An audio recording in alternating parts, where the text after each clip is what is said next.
네, 안녕하세요. 여러분들의 구독과 좋아요로 이 채널이 유지되고 있습니다. 네, 영상 속도는 1.5배를 추천드리는 바이고요. 항상 구독자님, 멤버십 회원님들에게 감사하다라고 말씀을 드리면서 제 본 영상은 추세 기반형 투자 분석 영상이기 때문에 참고만 해두시길 바라겠습니다.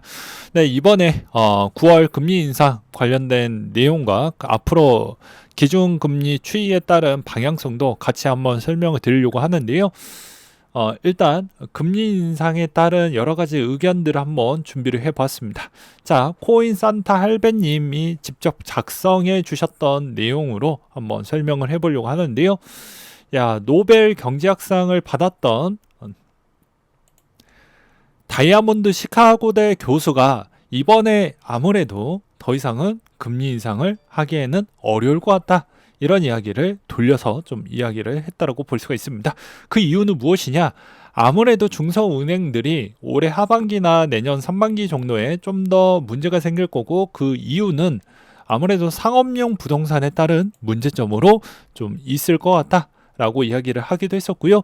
하워드 막스도 고금리 직격탄으로 인해서 디폴트 기업들이 점차 더 많이 나올 것으로 보여지고, 아무래도 이번 영향이 주변 글로벌 기업들도 그만큼 구조조정을 더 많이 하고 있기 때문에 이 시점도 적절한 시점에서 딱 끊어 주어야 좋을 것 같은데, 이게 쉽지는 않을 것 같다. 예측이 불가능한 영역일 것 같다.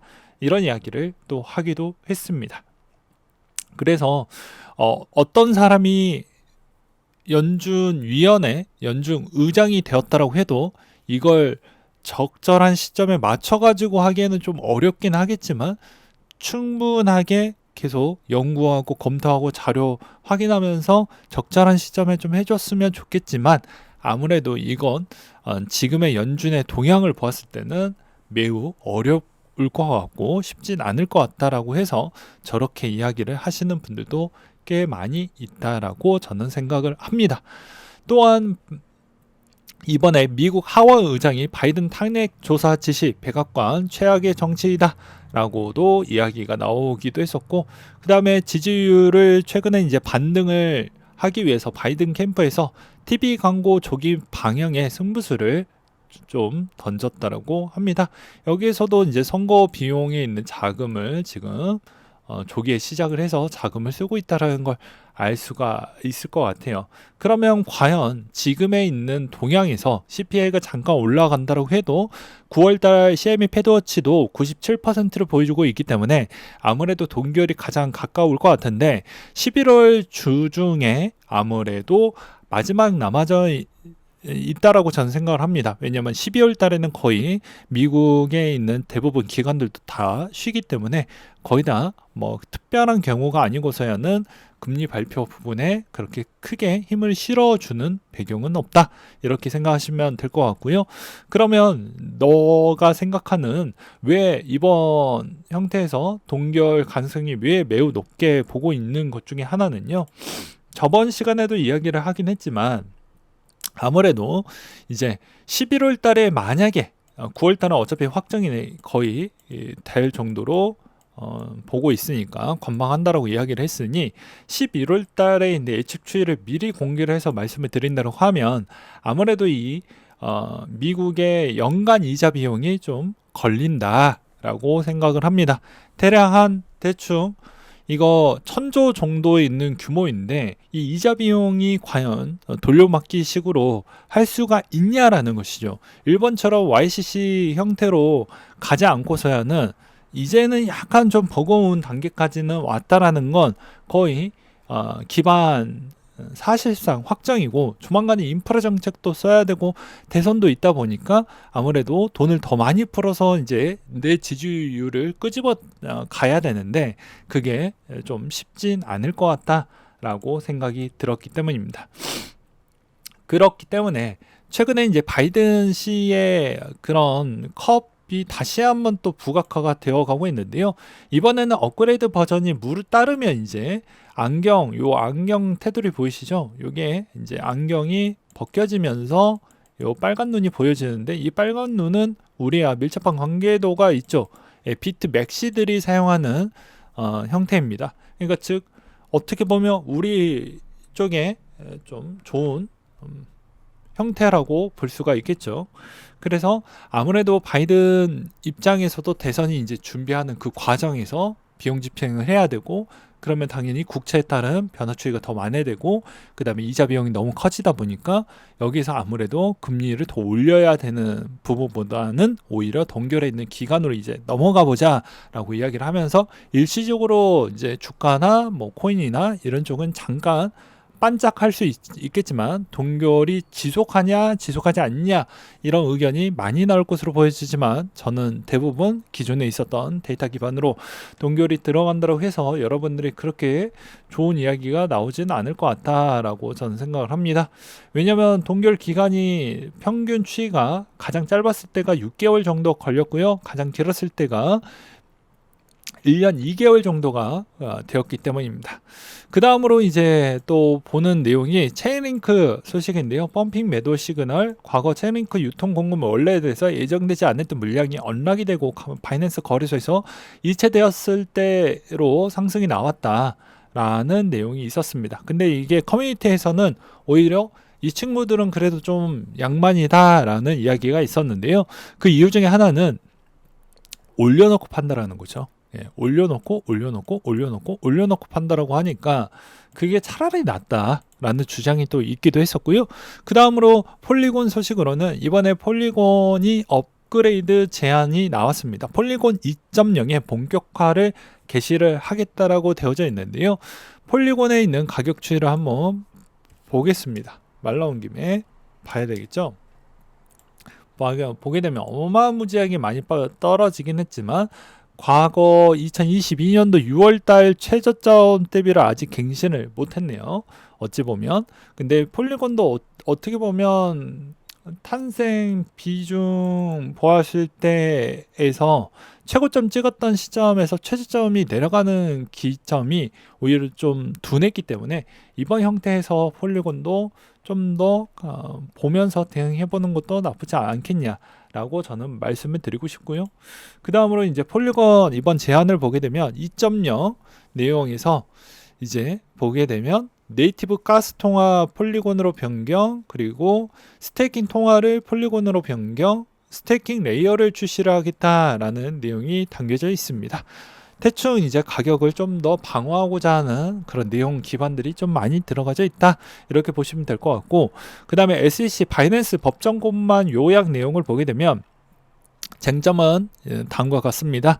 네, 장펑자오와 이제 어떻게 보면 이번에 BAM이 관계가 있고 통제하에 놓여져 있는지 아닌지에 따른 내용인데, 여기에서 핵심적인 내용을 보게 되면 바이낸스에서 새로 설립된 법인 쪽에 이제 BAM과 고객 자산의 통제와 BAM의 사이에 진술이 불일치하고 있다라는 내용이 이제 화두가 되어가고 있습니다.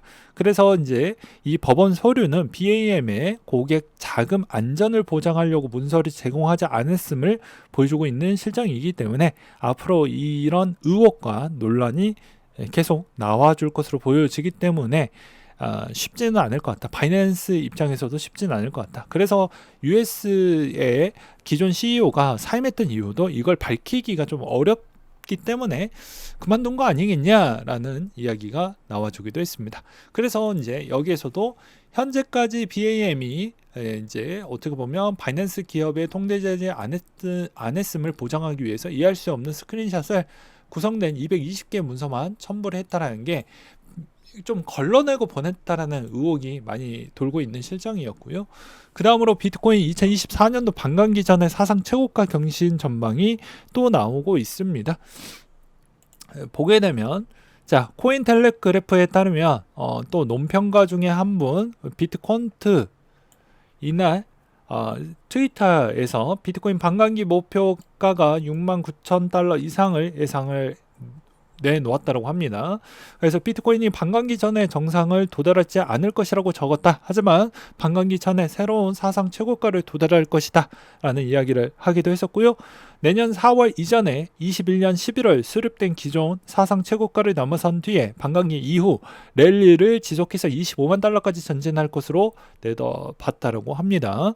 그 다음에 해시키가 법정화폐 입출금 가능 국가라고 해서 보게 되면 홍콩, 호주 뭐 등등 미국까지도 있는데, 저번에도 제가 왜 홍콩을 잘 보라고 했던 이유는 나머지 국가 쭉 보면 대충 각이 보이지만 입출금이 가능해봐야 의미가 없는, 의미만 보는 게 바람직하지 않고, 여기에서 핵심적인 내용은 그만큼 입출금이 원활하고 빠르게 처리되고, 그 다음에 어떻게 보면 이걸 숨은 돈도 좀 잘 세탁을 할 수 있는 그런 쪽이 가장 중요하다고 저는 말씀을 드리고 싶습니다. 그래서 홍콩에 있는 홍콩 달러 기반의 변동 추이에 따른 비트코인 변화에 따른 추이도 같이 움직인 점이 여전히 대부분 이제 미국 쪽에서 너희들 좀 장난치는 거 아니냐, 뭐 세탁하는 거 아니냐, 이런 이야기가 자주 뭐 나오는 거라고 생각을 하시면 될 것 같고요. 그 다음으로 이제 카카오 색깔 뺀 김치 코인 대장주 클레이튼 날개 없는 추락이 나오고 있다라는 이야기가 나오고 있습니다. 지난주에 이제 책 발간 소식이 나왔는데요. 카카오 내부에서도 적지 않은 신경을 좀 많이 쓰고 있죠. 왜냐, 대표가 잡혀 들어갈 수가 있기 때문입니다. 그래서 카카오 측이 원래는 이제 전사 차원에서 대응 전략을 고민하고 있다라고 이 투데이 기사에서 나왔어요. 그래서 책의 사실 내용이 아니다라고 이야기를 했는데, 되게 웃긴 건 클레이튼과의 있는 관계도가 별로 없다라고 해놓고서는 왜 전사에서 움직이고 있는지 그게 갸우뚱하다라는 것입니다. 이것도 되게 웃기다라고 전 생각이 좀 들기도 했었고, 그 다음으로 하이파이가 저번에 하이파이도 많이 올라가기도 했었죠. 7배나 더 넘게. 근데 되게 웃긴 건 그만큼 이 볼린저 밴드에 이탈됐던 이 구간 추이가 너무 커지면 다시 수렴하기 때문에 조정폭이 좀 많이 나온다. 그리고 가스 구간이 나오면 추세적 기반에서 그때만 반짝반짝 오르다가 조만간은 전체적으로 조정폭이 좀 세게 나오는 구간이 같이 나오기 때문에 좀 더 조심을 해보자, 이런 이야기를 또 저번주 실시간 방송에서도 이야기를 하기도 했었죠. 그래서 올라가다가 잠깐 꺾이기 시작을 하면 그만큼 그때부터는 좀 많이 조정이 나오는데, 하이파이 같은 경우는 건들지 말아야 되었겠죠. 물론 그렇기 때문에 이런 거에 우리는 그냥 너무 좌지우지 되면 안 될 것 같고, 우리가 가장 자기가 밀고 있는 그런 코인들을 좀 이런 상황에서도 내 알트코인이 언제 갈까요? 보다는 내가 얼마나 인내심을 키울 수 있을 만한, 투자의 인내심을 키울 수 있을 만한 기간이 어느 정도가 될 것인가를 다시 한번 면밀히 잘 확인을 하시면서 이겨내시고 견뎌내셔야 비로소 내 돈이 되고, 그게 오히려 나중에 나에게 큰 기쁨이 올 수가 있다라고 말씀을 드리고 싶습니다.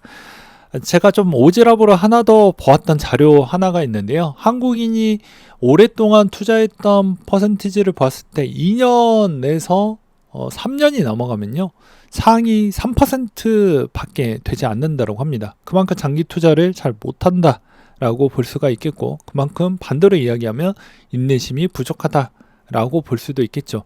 또는 반대로 본다라고 하면 그만큼 가장 큰 규모에 있는 안정적인 그런 주식이나 코인을 사지 않았다라고도 증명이 되는 겁니다. 왜냐, 이게 당장 내일 어떻게 될지 애매한 그런 회사나 애매한 그런 재단에 있는 데다가 돈을 넣었기 때문에 이게 매일 하루하루에 있는 스트레스 강도가 상당량 크다라는 것이죠. 반대로 비트코인이나 삼성전자 이런 쪽은 나만 죽는 게 아니죠. 같이 부자들도 약간의 스크래치가 날 정도로 손실을 받을 수가 있기 때문에 다 같이 자멸을 받을 수가 있어서, 그런 점을 본다라고 하면 이게 어떤 자산을 내가 들고 있는지에 따라서 충분히 와닿는 그런 체감은 분명히 좀 달라지는 건 없지 않아 있다, 뭐 이렇게 말씀을 드리고 싶습니다.